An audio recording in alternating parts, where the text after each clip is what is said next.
ये अली भाई मसाला देख रहे हैं।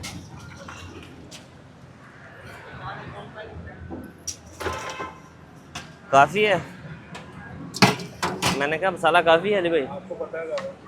मुझे पता है, वीडियो तो आप बना रहे हो यार। हाँ, मसाले में क्या क्या डाला हुआ है? गरम मसाले में तकरीबन सारे मसाले ही होते हैं, जैसे कि बाजा कतई, लौंग, इलायची, काली मिर्च, ये चीज़ सारा कुछ डला होता है।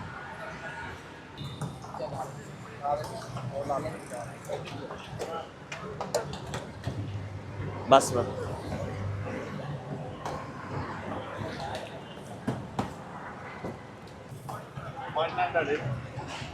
अरे भाई चने मिक्स करेंगे आप? जी सर खाए हैं। हाँ, आप तो चने करेंगे मिक्स? ऐड करवाएं। जोर लगाना है, जिम जाने की ज़रूरत नहीं पड़ेगी। जोर नहीं है, तकलीफ भी हो जाएगी। नान 14 नान। सादा प्लेट, अंडे नहीं डालने ले है नहीं।